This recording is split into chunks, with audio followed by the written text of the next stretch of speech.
Hey, what's going on YouTube? Today, for the Daily Dose of Defense, I want to talk about a topic that's a little more controversial.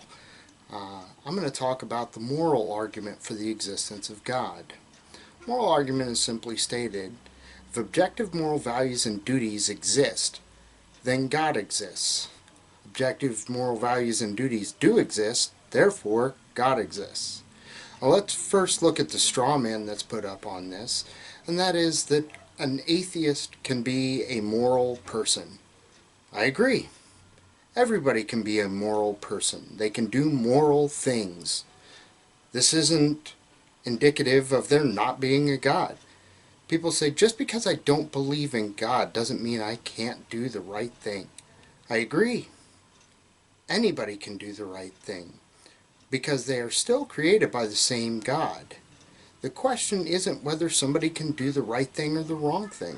The question is whether something is objectively true or not. Is it objectively good to give to the poor? Is it objectively good to help feed people at a soup kitchen? Is it objectively good to help old ladies across the street? Now, these are objectively good things. So the question is it subjective or is it objective?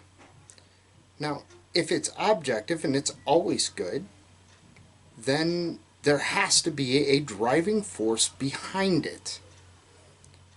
Now, the same can go for the converse.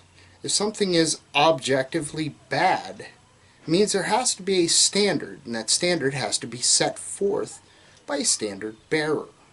The standard bearer is, of course, God. Now, some atheists will say that this doesn't prove God's existence, or there's no such thing as an objectively good or bad thing. I would posit then, what would you say about Adolf Hitler? Is what he did objectively bad? Is it bad in every circumstance? Would it always be bad for Adolf Hitler to have done what he did? The answer is invariably yes. It would be bad for Adolf Hitler to do what he did. It would always be bad for Adolf Hitler to do what he did. It would never be good for Adolf Hitler to do what he did.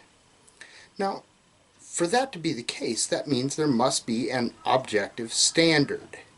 An objective standard must have a standard giver. Now, see, atheists by and large want to say that, oh, I don't need a standard giver because I can't break the standard. If you can break a law, there has to be a lawgiver. Now, that might apply to science where you say, oh, just because it's a law doesn't mean that there's a lawgiver because I can't really defy it. Well, in these kinds of laws, moral laws, there's a standard giver. And if it's objectively true, that means that there's a standard giver who is outside of personal control, meaning control by people. This means that there must be one standard giver for the entire standard so that all can follow the same laws and rules. That is what is meant by objective moral values and duties. Something is objectively good or objectively bad. This has been a Daily Dose of Defense. Thank you, and God bless.